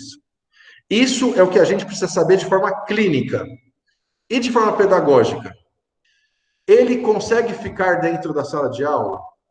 Os recursos dentro da sala de aula estão ajudando ele a ficar ali ou estão atrapalhando? Eu consigo dar a mão para ele ou é ele que dá a mão para mim? O que isso significa? Veja só, Quando eu vou e pego a tua mão, você não sabe a força que eu estou colocando, a intencionalidade, o tamanho do aperto da mão, o tamanho da minha mão. Você espera para poder reagir, não é isso? Você reage. O que eu tenho que ensinar muitas vezes a criança eu tenho que ensinar o professor que vai trabalhar com a criança com autismo. Deixa ele dar a mão. Quando ele der a mão, você dá, porque significa que ele está controlando a situação sensorial, é mais fácil para ele. Ele oferta e não recebe, é mais fácil. É por isso que às vezes você vai abraçar a criança com autismo, ela tenta te matar, ela tenta te jogar longe, porque dói para ela. Então deixa ela vir te abraçar. E você vai perceber que o abraço às vezes é e sai. Por quê? Porque incomoda ela. E não que ela não gosta de você, é porque a relação sensorial está exagerada. Deu para entender isso? Ou não? Sim, deu para entender. Deu? É que agora tá passando na minissérie isso que você está falando, né? Desse doutor aí. Dessa série que ele está se relacionando com a médica, então até ele pegar na mão, o abraço, deitar um do lado do outro. Ana, vou dar um exemplo então dentro disso. Se você quer um passo a passo de como trabalhar com a criança com autismo, assiste exatamente esta parte da série. Tem que acostumar a deitar do lado, depois pegar na mão. É exatamente isso. Só que a diferença é, o tempo para cada criança é igual? Não. Então, o que eu vou ter que perceber? Que talvez, com uma criança, só o fato de eu ficar do lado, ela me abraça. E tem outra, que às vezes eu vou ficar o ano todo apenas para ele chegar perto de mim. Essa é a diferença. Mas o que tem que ser feito por vocês? Usem minimamente, que eu sei que eu já estou passando do tempo, mas pensem assim, ó. Mesmo com poucas ferramentas que vocês têm agora, já dá para fazer alguma coisa? Sim, muito. Sim, muitas ferramentas. Muitas. O que a gente precisa começar a fazer então? Primeira coisa, fazer um resumo para ver se a gente entende essa linha de pensamento. Primeiro, entenda que todo mundo é diferente, seja com ou sem deficiência. Primeiro ponto. Segundo, a escola é para todo mundo? É para todo mundo, mas a gente precisa qualificar todo mundo também, não adianta só matricular. Isso é um ponto muito específico que a gente tem que entender. Terceiro, a criança com autismo não é definida pelo autismo. A criança, ela é criança antes de tudo. E ela manifesta o autismo em diferentes formas. Então, 2 crianças de 3 anos e as 2 crianças com autismo serão totalmente diferentes. Primeiro, porque são crianças, e segundo, porque manifestam um autismo diferente. Tudo bem até aí? Quarto, antecipe tudo que você vai fazer para preparar sensoriamente a criança com autismo. Isso ajuda ela no processo de ensino-aprendizagem. Quinto, entenda que a criança com autismo pode ser um gênio em 10% da população, ter uma inteligência preservada em 20% da população, até 30%, e ter também deficiência intelectual em 60% a 70% dos casos, que também dificulta a aprendizagem. E aí, para resolver isso, vou te dar uma prática também. Utilize algo que Vygotsky chamava de aprendizagem por andaime, ou seja, crie uma base, vai para outra, uma base para outra. Não é para criar conhecimentos aleatórios. Use um conhecimento de apoio para o próximo, senão ele não aprende. Ele precisa de uma informação base para poder desenvolver a próxima, tá? Em seguida, você, enquanto professor, deixe sua sala sem nada. Construa sua sala de aula com todos os alunos, para que ele faça parte do processo, entenda o que está acontecendo e participe efetivamente, e não apenas esteja ali, tá? Com relação ao sinal, que foi um exemplo simples que a gente deu, conte junto com o aluno, prepare ele para o sinal que vai ter. Quando for colocar as coisas em cima da mesa, para que todos os alunos façam, coloque só o essencial, tire todo o resto, guarde. Vou trabalhar com cores. Vou trabalhar com a comida. Veja qual é a relação que ele tem imediatamente com aquilo. Se ele já demonstrou, sensibilidade com aquilo, retire, tente outra estratégia. Comunicação. Não fala, o aluno não fala. Comece a trabalhar com ele por figuras. Trabalhe com ele por figuras. Existem vários e vários sites que já têm figuras prontas, onde você pode imprimir, inclusive, a folha com todas as imagens, você recorta e você monta. Crianças com muita dificuldade usam a prancha na sua própria mesa. Crianças com pouca dificuldade usam uma pasta. Outras crianças usam, o que é essencial no autismo, uma rotina, ou seja, uma foto atrás da outra para ela entender que a atividade começou e acabou, começou e acabou. Ele segue um mapa, e esse mapa ajuda ele na organização. Então, quanto mais organizado para ele, melhor para a aprendizagem. Deu para entender um pouquinho de autismo? Sim. Sim, professor. Sim? Eu sim. Quer perguntar alguma coisa que é curiosidade de vocês que eu não falei? Pode perguntar que eu respondo. O que for, não tem problema. Professor, porque Pode às falar. vezes a criança autista, a maioria, eu já sei como que é, que eu já entendi que ela sempre está sozinha, e ela fica andando em círculos e com um único só brinquedo que ela gosta, e não pega outro brinquedo. No autismo, Isso é o quê? No autismo, a gente tem esses movimentos como autorregulação e o brinquedo se chama objeto de interesse. Você vai ver que muitas vezes a criança com autismo, a criança autista, ela tem um objeto que é do maior interesse dela e ela usa esse objeto o tempo todo. Aí nós vamos trabalhar duas coisas. Primeiro, vou dar um exemplo. Tem muita criança com autismo que adora dinossauro. Isso ainda está sendo estudado, mas a gente não sabe por quê. Deve ser por causa da relação animal. Mas gosta de dinossauro. Como é que eu vou ensinar outros conteúdos para ela? Usando o dinossauro. Eu não vou usar outra ferramenta. Eu vou usar o dinossauro, porque o dinossauro é o que ela gosta. Deu para entender até aí? Não. Não. Como assim? Dinossauro. Por exemplo, eu vou ensinar ela. Do dinossauro. Eu vou ensinar ela a escrever o nome dela. Quais letras tem em dinossauro? D. D, I, N, O, S, S. Dentro disso, que você vai ensinar o alfabeto para ela chegar no nome dela. Sim. Deu para entender? Porque assim, se eu mostrar a letra A, ela se interessa? Não. E se numa dessas, e se no nome dela não tem essas letras? Como que eu ensino? Vai dentro do contexto. O que ela mais ama? Vai respondendo. O que ela mais ama? Dinossauro. O dinossauro. O que eu, enquanto professor, tenho que saber? Eu não tenho que saber sobre a criança e conhecer o que ela gosta?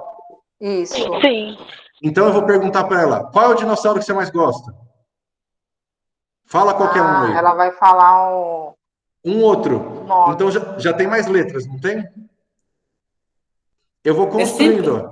É sempre partir do dinossauro. Por exemplo, se tiver um fantoche, não importa a palavra dinossauro, e sim outro tipo. Imagine que tivesse para vocês Imagine que tem um fantoche do dinossauro. Entendi. E ela ama dinossauro.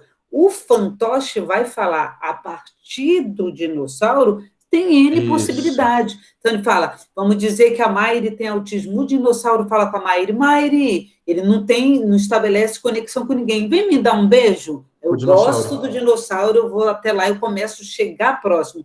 Então, antes eu não interagia, então eu começo a chegar próximo do dinossauro. Então, o professor faz uso do dinossauro para atingir as possíveis competências que essa criança necessita. Isso. O dinossauro nada mais é do que a ferramenta. Não é o dinossauro em si que faz a diferença, é o contexto que o dinossauro causa. O dinossauro representa. Isso. Agora, Com relação ao segundo ponto, que já é essa segunda questão que a Mayri trouxe, que é a aproximação. Ele não desgruda do dinossauro. Ana, eu vou ter que ensinar ele a soltar o dinossauro, que é um trabalho árduo. Presta atenção, vai ser assim, ó. Eu vou informar ele. Você vai ficar 10 minutos com este dinossauro. Você vai ficar 10 minutos. Quando acabar os 10 minutos, eu vou guardar o dinossauro e nós vamos fazer outra atividade. O que eu estou fazendo com ele? Antecipação, preparando ele. Isso. Só que aí, óbvio, no primeiro momento, a hora que você tirar o dinossauro, o que ele vai fazer? Tá nervoso. Ele vai ficar nervoso, vai chorar. E aí você volta na explicação. Nós combinamos que depois de 10 minutos... Porque você vai ter que ensinar para ele as regras. E aí você coloca... Pensa na interação social que a Adriana falou antes. Ah, ele não interage com os colegas. Dá o dinossauro agora para outro colega e fala para ele lá e conversar com o colega para pedir o dinossauro. O que eu estou fazendo? Incentivando o diálogo por meio da ferramenta dinossauro. Ah, tá. Então você está usando... É o mesmo processo? É porque está simulando uma coisa com a outra. Igual o doutor lá, que aquele senhor estava ensinando para ele sobre como se comportar na sala de cirurgia, e ele batendo na tecla que não, e ele sim, ao mesmo tempo ele foi absorvendo e ele foi entendendo que ele tinha que voltar e ser daquela forma, é isso? Isso, ele foi repetindo, até o outro entender. Calmamente, até ele entender, porque no começo ele ficou nervoso, aí depois ele foi se acalmando. E Perfeito. Ele foi... Por que ele fica nervoso? Porque é uma outra ordem, é uma outra relação que ele tem que estabelecer. Então, ele tem que se programar todo de novo. Só que, diferente de você, o Jimmy, que não tem essa relação deturpada, quem aprende isso rápido, ele demora um pouco mais. Então, o que você vai fazer? Vai insistir. Só que você vai ter que estar preparada para esse nervoso, que ele vai falar que não e você vai insistir. Vai falar que não e você insiste. Realmente uma relação de repetição. No caso do doutor, por exemplo, só para dar uma referência dele, com objeto de interesse, quem assiste essa série do Good Doctor desde o começo, o objeto de interesse dele é como se fala? O que corta, como se chama? É aquele negócio que faz a operação. Bisturi. Ele tem um bisturi de brinquedo que ele, o irmão e o médico... o médico deu para ele quando conheceu ele. Então ele anda com aquilo para cima e para baixo. Um dos capítulos que ele perdeu aquilo, ele ficou doido da vida, porque aquilo era objeto com que fazia ele andar. Só que ele aprendeu com o tempo que ele podia guardar e fazer outras coisas, e depois pegar de novo. E aí, veja o que interessante. A gente não usa essa estratégia com toda criança? Sim. Então, por que, quando olha para a criança com autismo, por que a gente não usa? Porque a gente está olhando de novo o autismo e não a criança. É por isso. Já fala assim, né? Aquela criança tem autismo, já trata ela já com indiferença, né? Isso, a gente trata o autismo e não a criança. A gente fala, ó o autismo. Fala, não é o autismo.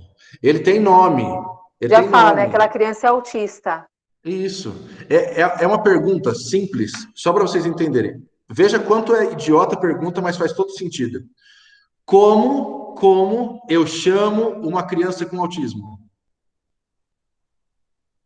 A resposta é tão óbvia que a gente não acerta. Qual é? Pelo nome dele. Pelo nome. Perfeita. Pelo nome. Qual é a única coisa que a gente não faz? Isso. Chamar qualquer coisa. A gente chama o autista, de tudo, menos aquela pelo nome. criança tem transtorno, né? Exato. Na lista de chamada é o Rafael, o João, o autista. Não, é o Rafael, o João, a Priscila, a Maria, porque ele tem nome, ele tem identidade. Então, a partir do momento que eu entender a identidade, eu vou parar de falar do autismo e falo da criança. Deu para entender Professor, um pouquinho mais? Oi, Maria, pode falar. Eu ainda estou confusa. Pode Se falar. eu pego uma sala de terceira série, e dentro tem um aluno autista, eu sou a única professora, eu vou dar o meu conteúdo para os alunos e o autista eu vou dar o mesmo conteúdo, eu vou preparar uma aula para ele? Não, o mesmo conteúdo. A diferença não é no conteúdo, é a forma que você vai ministrar o conteúdo. Então, por exemplo, você vai transmitir, que ferramentas você vai utilizar, fazer uso para atingir o seu objetivo, que é ensinar, como qualquer outra criança. Por exemplo, ó, eu vou ensinar as crianças utilizando música. Música é um ótimo recurso para criança com autismo também. Por quê? Porque, de forma geral, a música ela tem melodia e harmonia que se repetem. Então, a repetição da melodia e da harmonia traz calma. Então, se eu quero ensinar, por exemplo, palavras, eu ensino pela música. Será que as outras crianças também não aprendem com música? Sim. Sim. Então, não é o conteúdo que vai ser diferente. É a metodologia que eu uso que deveria ser diferente para todos e não para um. Entenda que quando eu estou falando isso, o que vem na nossa cabeça eu vou usar o que a Maria falou. Eu tenho 20 alunos e mais um com autismo. Eu não tenho 20 mais um, eu tenho 21. Primeiro ponto. Segundo eu não posso falar que eu vou dar da mesma forma ou não, porque a premissa de qualquer sala de aula é que você conheça os alunos. Então, não adianta falar para você, usa tal coisa que daria certo. Eu não sei, eu tenho que conhecer o aluno para te falar, ele é assim, então faça assado. Porque senão é chute. E aí vira o que vocês tanto já devem ter escutado falar, que é assim, o que eu faço com isso? Adapta. Mas eu vou adaptar o quê? O que eu tenho que adaptar? Não tem resposta. Sabe por que não tem resposta? Porque eu não sei para quem eu tenho que fazer isso. Então, eu tenho uma terceira série. Como é que eu vou ministrar aula? A resposta é, Maria, a partir do momento que eu conhecer os meus 21 alunos, eu consigo te explicar metodologicamente quais seriam os melhores caminhos. Antes de conhecer eles, é chute no escuro. Entendi. Entendeu? Então, por exemplo, eu vou te dar uma situação prática para ficar mais fácil. Eu tenho um aluno com autismo na faculdade, tá? Eu vou te dar um exemplo lá na faculdade já. E ele tem extrema dificuldade de prestar atenção na aula, ele se balança o tempo todo, ele grita de vez em quando. O que eu tenho que fazer? Se eu tenho 60, tá, Maria? Eu não tenho 20. Eu tenho 60 alunos. E ele é um dos 60. Qual seria a sua forma de ensinar para esses 60? Com esse aluno que grita e de vez em quando está balançando. Qual seria? Ai, professora, você me pegou agora. Não tenho a mínima noção. Então, não, eu vou te responder só para te dar uma ideia. Veja só, se eu perceber que ele grita, deve ter um motivo. Se eu perceber que ele se mexe, deve ter um motivo. Não é isso? Sim ou não? Sim. Então, eu vou te explicar. Depois de investigar detalhadamente por que ele estava gritando e se mexendo, foi descoberto que o lugar que ele sentava na sala de aula, que era no meio de todo mundo, incomodava. Por que incomodava? Porque ele tinha muita coisa para olhar. Muitas cabeças, muitos cabelos, muitas cores de blusa. Até chegar em mim, ele não mantinha concentração. Então, qual foi a primeira coisa que eu fiz? Coloquei ele aonde? Mudar de lugar. Na frente. Coloquei ele lá na frente. E acho que isso irrita até... Irrita todo mundo, Maria. Você está coberta de razão. Se tem muita cabeça na frente, irrita. Ai, não sei, normal, não. Não, pode falar normal, a gente vai explicando. A diferença é assim, ó. Irrita para você, mas você consegue controlar a irritação. Se irrita ele vai dar um tapa em alguém. Sem querer, mas ele vai. Onde vem a agressividade. Isso, mas é agressividade porque ele quer se comunicar. Sai que está me atrapalhando. É isso. Tá? É pelo da falta de comunicação. É um jeito dele de agir. Perfeito. Aí vem outro detalhe. Esse aluno se mexe muito e ele precisa regular melhor essa situação. Eu coloquei ele na frente. Ele parou de perder o foco, mas ele continua gritando e batendo na mesa. Como é que eu soluciono isso? Deve ser provavelmente do barulho, né? Você já solucionou um monte de gente. Tirando a carteira. Olha como você foi genial agora, Maria. É por causa do barulho. Então, o que eu tenho que fazer? Foi a Mari que respondeu, Bru. Quem foi? Desculpa. Foi Mari. Oi, Mari, perdão. Achei que tinha sido a Maria que apareceu para mim, perdão. Então, Mari, você dublou a Maria, agora eu vou considerar a Maria, hein? Vamos lá, presta atenção. Ó, Maria, o que significa? Se eu tenho esse barulho, Eu não tenho que, então, conversar com a turma para que a gente possa, então, aprender melhor, se todo mundo colabora? Não, né? Mas não por causa dele, mas por causa de todo mundo. Porque se todo mundo fala, ninguém presta atenção. Então, ao regular, olha que interessante agora. Ao regular o barulho que a sala faz, eu melhorei o resultado da sala e não dele.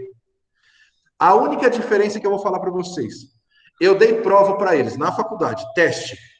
Eu dei 3 folhas de prova para ele, 3 provas, 3 folhas de prova. O que ele fez com as 3 folhas? Respondeu as 3. Negativo, rasgou tudo. Rasgou. Por quê? Muita coisa na frente dele, muita coisa. Muita informação foi passada? Oi, Fabinho, fala de novo. Ele achou que era muita informação, professor? Ele ficou desesperado. Não é que ele achou que era uma informação. A sensibilidade dele com a informação... Um monte de folha, ele já... Né? Ele saiu do controle dele, então ele rasgou. Então eu peguei a prova rasgada, que eu queria testar, e aí eu fui papelzinho por papelzinho. 20 questões eu fiz, que são as 20 de todos os outros. Uma de cada vez. Ele respondia, me devolvia, eu dava outra. Ele fez a mesma prova. Ele só foi em outro método, mas ele fez a mesma prova. Só que a situação dele, entenda o que eu vou dizer agora. A situação dele, desse aluno que eu falei, é única. E no caso dele deu certo. Será que no do seu aluno vai dar? Resposta: eu não sei, porque precisa avaliar o seu aluno para melhorar a relação com o teu aluno. É por isso que a gente fala que não tem receita de bolo na educação. Tem conhecer o aluno. E a partir do momento que você conhece o aluno, você consegue ensinar melhor. Porque ele te mostra o caminho da aprendizagem. Entenda uma coisa básica. O professor, ele muitas vezes, de forma equivocada, ele se preocupa em como ensinar. Em como ensinar. Quando, na verdade, ele deveria se preocupar em como o aluno aprende. E aí ele melhora a forma de ensinar. Porque agora eu já sei como você aprende, então eu vou ensinar desse jeito. E não do jeito que eu gosto, e sim do jeito que você aprende melhor. Deu para entender? Sim. Ficou mais claro? Sim. Respondi, Maria, agora? Respondeu, professor, estava agoniado. Então, Eduardo, é que a forma de reflexão, na verdade, são tantas informações, e aí, no caso, você está chegando para ponderar aquela confusão de informações, ponderar quem vive no meio. Nós estamos trabalhando com as manifestações emocionais, né?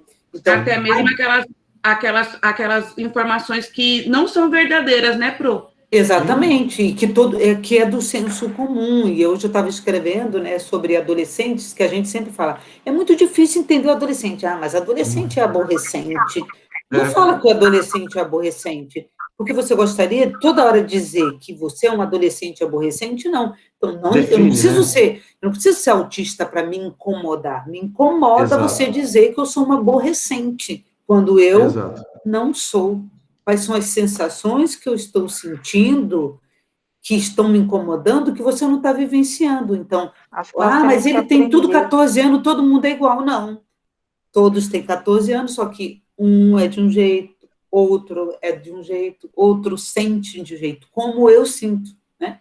Foi Sócrates nós vamos que diz, né? Nos educando Sócrates, né, Edu, que fala, conhece-te a ti mesmo, né? Isso, conhece-te a ti mesmo. Antes de qualquer coisa, é exatamente isso. Conhece-te a ti mesmo, para que você possa aprender a conhecer o outro, se você não se conhece. Exato. O que é de extrema importância que a gente comece a mudar os nossos conceitos e entender que o conhecimento ele é válido, não só porque vou tirar um diploma, vou passar numa prova, mas sim porque ele vai ampliar o teu know-how de movimentação e transformação social.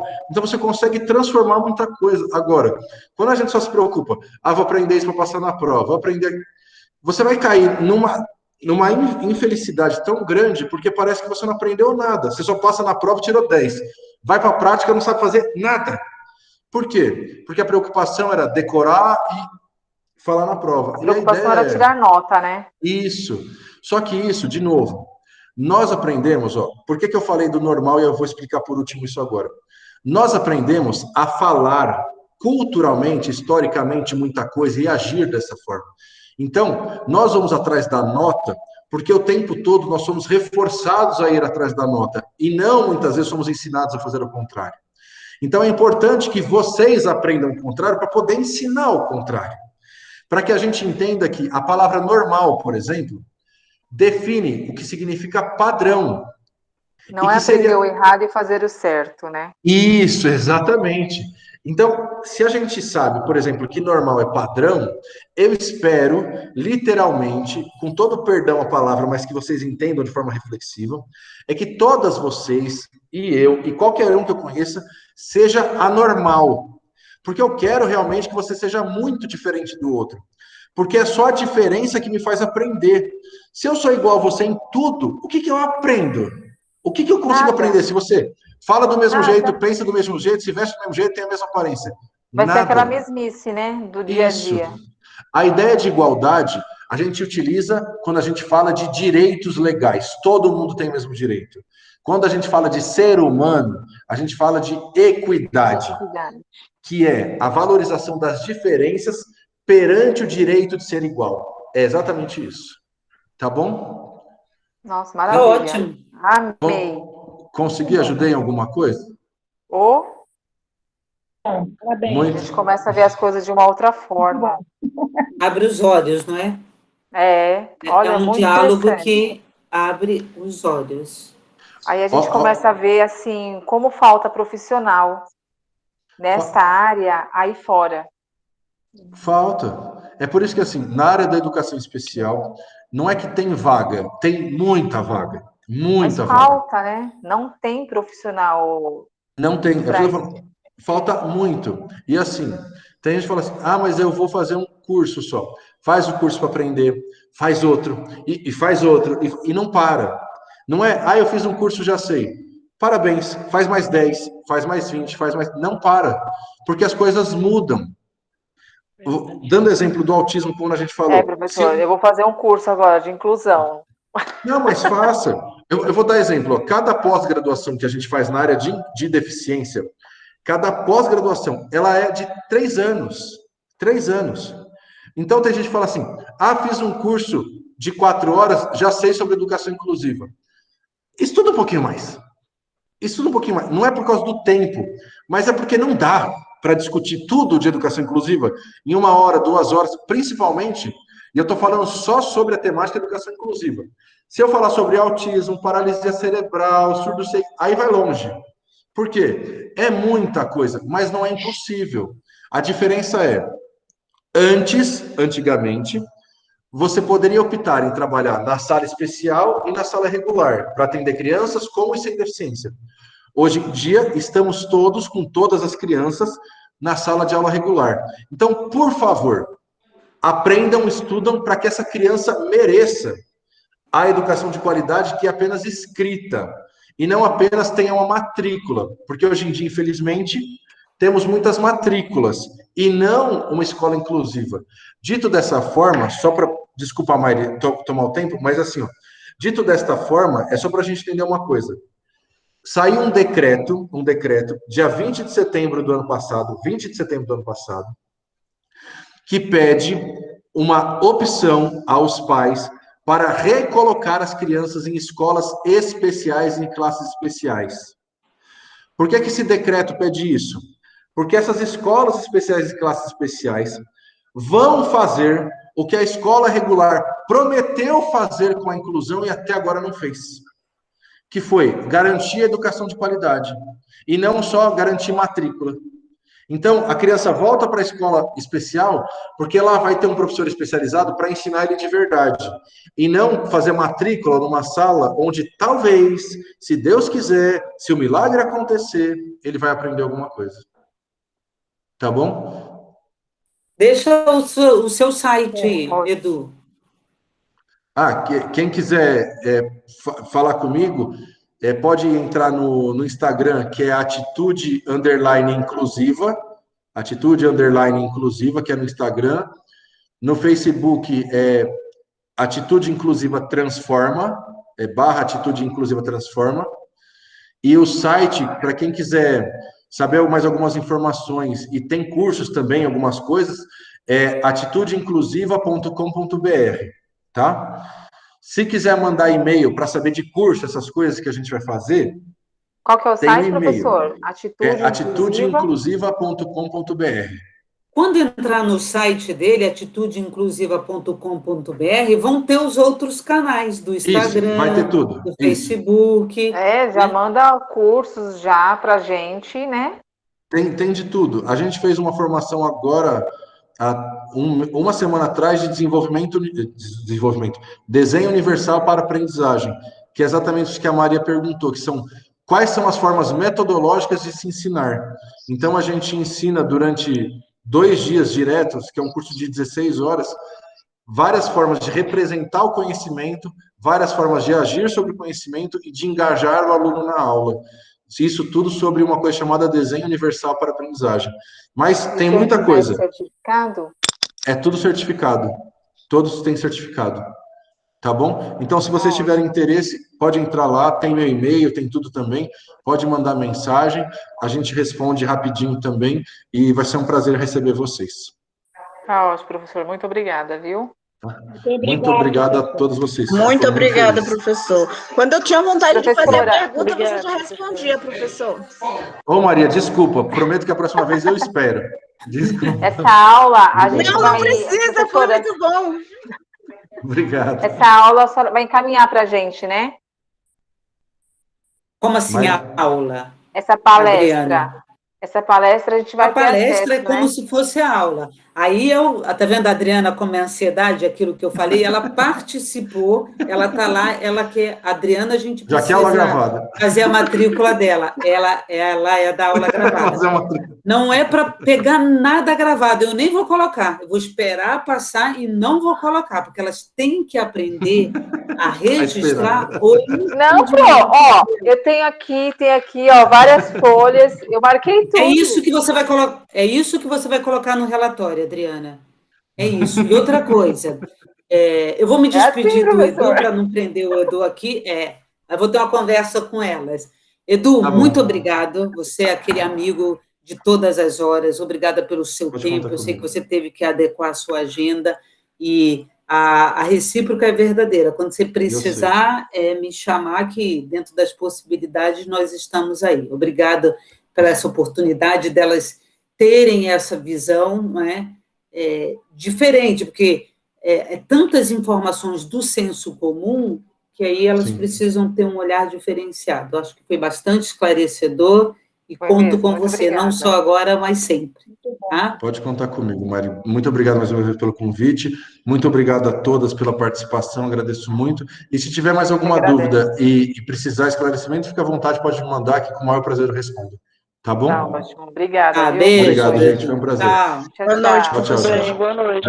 Boa noite. Eu sei ler lábio, hein? Tchau, tchau. Eu sei que sabe. Tchau, tchau.